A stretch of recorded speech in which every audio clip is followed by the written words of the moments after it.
The rain had not stopped for 3 hours. It hammered the concrete of George Bush Intercontinental Airport in Houston like it was punishing someone. And there, beneath a broken awning in the parking lot, sat a man whose entire world had just collapsed inside a single night. David Cole was 51 years old. He was not a man who cried easily. He had survived the chaos of Lagos in the 90s. He had slept on strangers' floors when he first arrived in America. He had driven trucks through blizzards, through long highways at 3 in the morning, through back pain and loneliness and the quiet grief of watching his youth disappear one shift at a time. David Cole did not break easily. But tonight, he sat on the curb with a torn travel bag, no passport, an empty bank account, and a phone that kept ringing with numbers he did not recognize. His wife was gone. Not just gone from the airport. Gone from his life. Gone with another man. Gone with the passport he needed to board a flight in less than 4 hours for the biggest business opportunity of his 23 years in America. She had kissed him on the cheek that very morning. She had told him she loved him. Then she had waited until he fell asleep, opened the safe he trusted with everything, and walked out of his life like a woman who had been planning it for years. Because she had been. One of his phones buzzed. Unknown number. He stared at it for a long moment before answering. A trembling voice whispered through the static. "Your wife is gone, David. She left with Marcus on the 11:30 flight, and she is not coming back." The line went dead. David sat there as the rain soaked through his jacket and the airport lights flickered above him, and he felt something inside him crack open that he did not have a name for. But what happened next would shock an entire community. Because the woman who walked away that night believing she had finally escaped into the life she deserved was walking straight toward a destruction she could not imagine. Before we dive deeper, let us know in the comments where you are watching from. We would love to hear from you. And if you are new here, click on the subscribe button right now so you never miss any of our upcoming stories. David Cole was not born into comfort. He grew up in Mushin, a crowded neighborhood on the outskirts of Lagos where ambition was the only currency that mattered and the streets had a way of swallowing young men whole. He was the third of 6 children, raised by a mother who sold fried yam before sunrise and a father who repaired motorcycles until his hands went permanently black from the grease. They were not poor in the way that destroyed people. They were poor in the way that sharpened you, if you were willing to be sharpened. David was willing. At 17, he was already working 2 jobs, sweeping a printing press during the day and selling roasted corn in the evenings near the bus stops. He sent a portion of every naira home before he spent a kobo on himself. His siblings wore school uniforms because of David. His mother fixed the roof of their compound because of David. He carried the weight of his family the way strong men do, quietly, without being asked. When the opportunity came to travel to America in 1999, it was not a glamorous departure. A distant uncle who worked in Houston arranged a visa and a bus ticket and told him there was labor work available in the warehouses. David packed a single bag, hugged his mother for longer than usual, and left Lagos with $200, a prayer, and a stubbornness that nobody in his family had ever seen beaten out of him. America was not what the movies had promised. He slept in a 2-bedroom apartment shared by 7 other Nigerian men. He worked 12-hour shifts at a warehouse off the highway and came home smelling of cardboard and sweat. He ate instant noodles more times than he could count. He was invisible in a country that saw people like him only when it needed its goods moved and its warehouses stocked. But David kept his head down and his eyes forward. By the time he was 28, he had his commercial driver's license. By 30, he had a steady route with a logistics company and his own apartment. By 33, he was financially stable, debt-free, and for the first time in his life, beginning to believe that the sacrifice had been worth something. That was the year he met Regina. She walked into a Nigerian community event in Houston wearing a red dress that made the entire room pause. She was 29, charismatic, laughter that carried across a crowd, with the kind of beauty that was not just about features but about the way she moved through a space like she owned it. She had arrived in America 3 years before David and had built a life that looked elegant from the outside. A clerical job at a hospital, a nice apartment, friends who dressed well and spoke loudly about their ambitions. David fell in love the way quiet men do. Completely. Without warning. Without a plan to protect himself. Regina found him refreshing at first. He was honest. He was consistent. He was not the kind of man who made promises he did not keep. He called when he said he would. He showed up. In a world full of men who performed commitment without practicing it, David Cole was the real thing. They married 14 months after they met. The early years were modest and warm. A small apartment in a suburb of Houston. Cheap furniture they assembled together on a Saturday afternoon while laughing at the instructions. Shared meals and shared plans. Regina would talk about opening a fashion boutique someday, and David would listen seriously and tell her they would get there.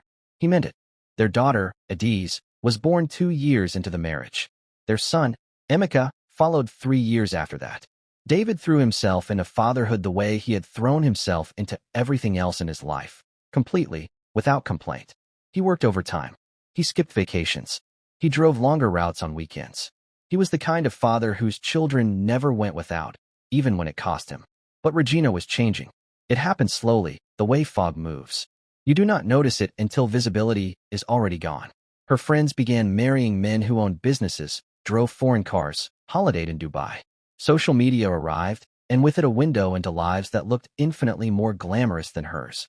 She began measuring her life against other people's highlight reels and finding David lacking. Not because he had failed her, but because he had not become the version of success she had started to desire. She began saying things she had never said before. "We have been in America 20 years, and we still live like this? You work hard, David. I know you do. But hard work alone never made anyone truly rich. I am tired of watching other women live while I just survive." David heard her words. He took them seriously. He tried to explain the trucking business he was building toward, the savings he was accumulating, the plan that was coming together slowly but surely. He was not a dreamer. He had evidence. But Regina had stopped listening to evidence. She had started listening to Marcus Reed. Marcus was 37, which meant he was 4 years younger than Regina and knew exactly how to use that fact. He drove a black Mercedes, wore watches that cost more than David's monthly salary, and had the smooth, unhurried confidence of a man who believed the world owed him its attention. He had appeared at the edge of their social circle 18 months ago, a self-described entrepreneur with investments in properties abroad, always talking about deals and opportunities and the kind of life that was available to those bold enough to take it. He found Regina at a friend's birthday dinner. He sat next to her, and within 20 minutes had made her feel like the most interesting woman in the room. He praised her intelligence. He told her she had the taste and ambition of someone who deserved far more than what she was currently living. He looked at her not the way a man looks at a married woman, but the way a man looks at something he intends to acquire. Regina knew it was wrong. She told herself it was harmless at first. A lunch here, a coffee there. Long phone calls she took in her car with the windows up. Deleted messages. Excuses about girls' trips that went to places David was never told about. She convinced herself she was simply enjoying a friendship, that she deserved attention, that David's long silences after his shifts and his tiredness and his unwillingness to change were justification enough for the warmth she was finding somewhere else. David noticed the locked phone, the emotional distance, the sudden interest in dressing up on days when she had no particular place to be. He noticed, but he did not want to believe what he was noticing. He had loved this woman for 23 years. He had built everything for her. He could not bring himself to believe that a betrayal this deep was sitting at his own dinner table. So he ignored the signs. And Regina took his silence as permission to go further. The turning point came when David received the call that changed everything. A man named Gerald Okafor, an old acquaintance who had built a modest trucking empire in the UK, reached out to offer David a co-ownership deal in an expansion of his fleet in Lagos. It required David to travel to Nigeria within the week to finalize contracts and paperwork. It was the culmination of years of planning, the kind of opportunity that does not come twice. David moved quickly. He organized everything. He placed his passport, the business savings he had accumulated over 2 careful years, legal documents, and $60,000 in cash inside the home safe. He told Regina about the opportunity. He was excited in the way he rarely allowed himself to be. His children watched him and saw a version of their father they had not seen in years. Regina watched too, and she remembered the safe code she had quietly memorized 2 weeks earlier when David had opened it to show her the savings growing. That night, Marcus called her from a private number. "This is the moment," he told her, his voice low and certain. "I have the apartment in Dubai. I have the account set up. We take what we need to start, and we go tonight. You have wasted your best years with a man who is going nowhere. You are 47 years old, Regina. How many more years do you want to give to a life that is not yours?" She sat in the bathroom for a long time after that call.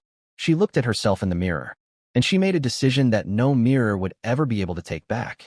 David fell asleep at 10:30 that night, exhausted from the preparations for his flight. The house was quiet. The rain had started outside. He slept the way a man sleeps when he believes his family is safe and his future is finally within reach. Regina moved without turning on any lights. She opened the safe with hands that trembled only slightly. The passport slid out first. Then the bundles of cash, one by one, slipped into the large tote bag she had packed and hidden behind her winter coats 3 days earlier. The jewelry she had received from David over the years, anniversary pieces, birthday gifts, the gold set he had saved 4 months to buy her, went in after the cash. She worked with the quiet precision of someone who had rehearsed the moment many times. Before she left, she placed a folded piece of paper on the kitchen table. It read, "I choose happiness." She did not look at her sleeping husband. She did not check on her children. She walked out of the front door at 11:15 and got into the car Marcus had waiting at the end of the street. David woke at 2 in the morning to use the bathroom. Something made him walk to the kitchen. The folded paper caught his eye. He read it once. Read it again. Then he walked to the bedroom to check the other side of the bed. Empty. He called her name. Then again. He ran to the safe. The dial was already turned. The door swung open to a dark hollow that had held $60,000 and his entire future 12 hours ago. Empty. He called her phone. Disconnected. He called it again. Disconnected. The scream that came out of David Cole at 2:17 in the morning woke his neighbors on both sides. His daughter found him kneeling on the kitchen floor, clutching the empty safe door, a man who had worked his entire adult life to build something solid, watching it dissolve in the dark. If you are still watching up to now, type "I am still here" in the comment section. The next 48 hours were the most publicly humiliating of David Cole's life. Church members whispered at the emergency prayers his daughter arranged. Community friends arrived at the house with expressions of pity so thick it was difficult to breathe around them. His son, Emeka, sat at the dining table saying nothing for hours, a young man processing a grief he had no language for yet. His daughter, Adiz, was the one who called the police, filed the report, contacted the airport authorities, and kept her father from the kind of stillness that worried her more than any sound he could have made. The investigators confirmed what the anonymous caller had told David at the airport. Regina and a man named Marcus Reed had boarded an 11:30 flight to Dubai. No warrants had been issued yet. Technically, a wife was not stealing from her husband's safe. The law was a slow, complicated machine. David sat in his dark kitchen the night after and stared at the family photographs on the wall. 23 years of his life stared back at him. He questioned everything, whether he had been blind or simply faithful, whether loyalty was a virtue or a weakness, whether the man who had driven through blizzards and slept on strangers' floors and sent money home to siblings and worked overtime for decades to give his family comfort had been a fool in a story everyone else could see clearly except him. His friend Pastor Emmanuel sat with him at 3 in the morning and said something that stayed with David for months afterward. Sometimes God does not warn you a poison is leaving. He just removes it. And the pain you feel is not failure. It is healing that has not had time to explain itself yet. David did not find comfort in those words immediately, but he kept them. Meanwhile, on the other side of the world, Regina Cole was learning the difference between the life Marcus had promised and the life Marcus was capable of delivering. The first 2 weeks in Dubai were exactly what he had described. A luxury apartment in a high-rise with a view of the marina. Designer shops and long restaurant meals that cost what David earned in a week. Regina posted photographs that made her old friends in Houston go silent with envy. She told herself this was what she had always deserved. She told herself she had finally chosen herself. But Marcus began changing in ways she could not ignore. He stopped letting her touch the finances. He received phone calls at midnight and stepped out of the room with his voice lowered. He became cold in ways that had no explanation, not angry, just absent, as though she were a piece of furniture he had moved into position and no longer needed to think about. She asked him once about the money from David's safe. He looked at her with an expression she had never seen on his face before and said, "That is capital. It is already working." He said it the way people say things they do not intend to explain further. 3 weeks after their arrival, Regina came home from a boutique to find 4 men in dark jackets standing outside the apartment building. She asked the building manager what was happening. He looked at her with something close to pity and said that Interpol and local fraud investigators had been tracking a man named Marcus Reed for 18 months across 6 countries. That he had operated a scheme targeting lonely, wealthy adjacent married women, extracting assets and identities, and disappearing before anyone understood what had happened. By the time she got upstairs, Marcus was gone. The apartment had been cleared. Her passport, which he had taken to handle the residency paperwork 3 days after their arrival, was gone with him. The money was gone. The jewelry was gone. The account he had shown her with her name on it was an empty shell registered to a company that did not exist. Authorities later discovered that Marcus had used Regina's identity documents to open credit lines across 2 countries before vanishing. She was not just stranded in Dubai. She was legally entangled in a fraud investigation she had not known she was part of. The hotel where they had been staying threw her out 4 days after Marcus disappeared. She moved into a shared shelter for women in crisis. She who had posted photographs from a marble bathroom was now sleeping on a cot in a room with 7 strangers who did not speak her language. She did not call David for 3 months. Pride is a remarkable thing. It keeps people warm in situations where they should be cold. It keeps people silent in moments where speaking would save them. Regina sat on the edge of that cot on a night when the shelter's generator cut out, and she was left in the dark with only her thoughts, and she finally admitted to herself what she had refused to see. Marcus Reed had never loved her. She had not been chosen. She had been selected. The way you select a tool for a specific job and discard it when the job is done.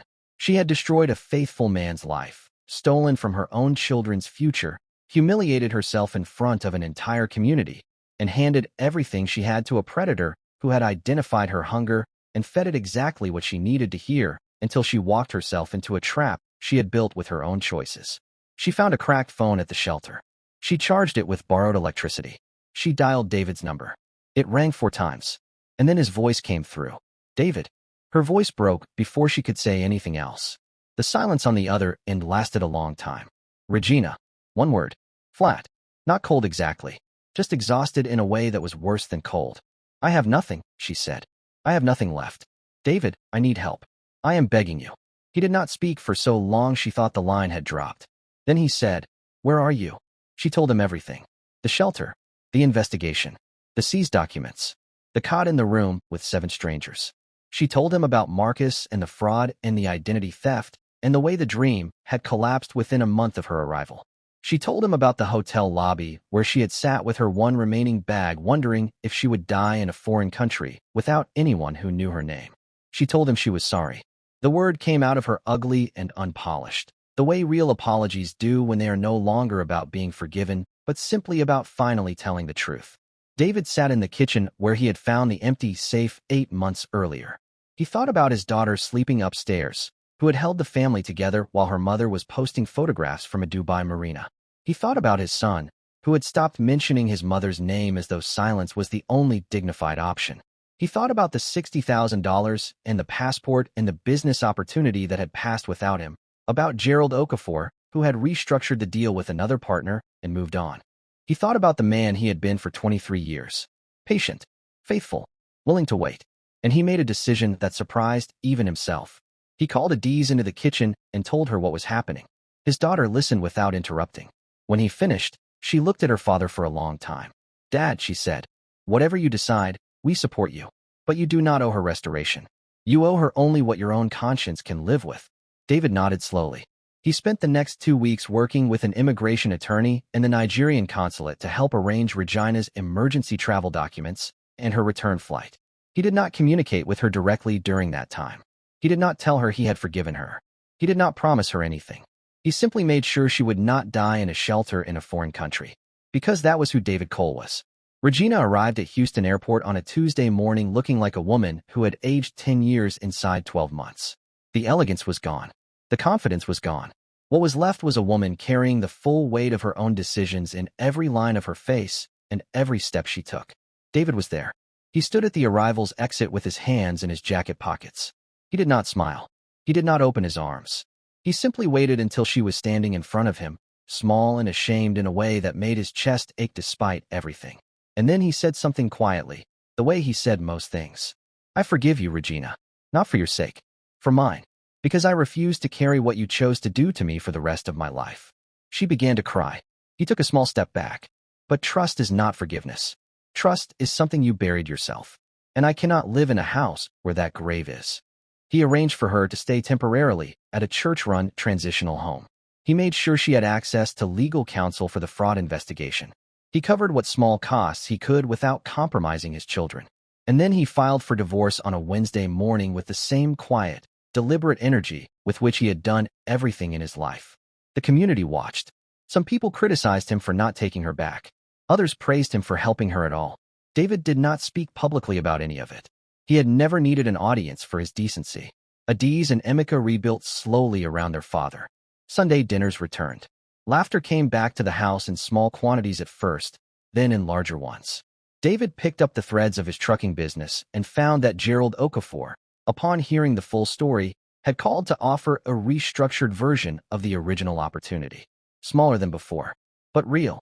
Regina lived quietly in a suburb of Houston with the consequences of her choices sitting with her every morning when she woke. The social media accounts were gone. The glamorous photographs had been deleted, though they lived forever in the memory of people who had seen them. Her friends from before the Dubai trip called less and less. She was not pitted so much as simply forgotten, which she understood was its own kind of justice. She had chosen happiness. She had found only the hollow space where happiness used to live. Some people destroy the most loyal things they have searching for something more exciting, only to discover that excitement has a very short shelf life, and peace, once broken, does not easily agree to come back. Karma does not always arrive with noise. It does not always announce itself. Sometimes it arrives slowly. Sometimes it looks exactly like the life you chose. Sometimes the person staring back at you in the mirror, hollow-eyed in a shelter in a country that does not know your name, is not punishment sent from outside. Sometimes it is simply the destination you navigated yourself toward, one selfish choice at a time. David Cole sat on his porch on a Saturday evening 9 months after the divorce was finalized, watching his daughter's children play in the front garden. He had grandchildren now. Small, noisy, oblivious to history in the magnificent way that children are. His son was visiting from Dallas. The house smelled of jollof rice and the particular warmth of a family that has survived something together. He was not wealthy. He was not famous. He was not the man his wife had once wanted him to be. But he was at peace. And peace, he had learned in 51 years on this earth, was the one thing money could not manufacture, betrayal could not steal, and karma always, eventually, returned to those who deserved it. What would you have done in David's position? Could you have found it in yourself to help someone who had taken everything from you?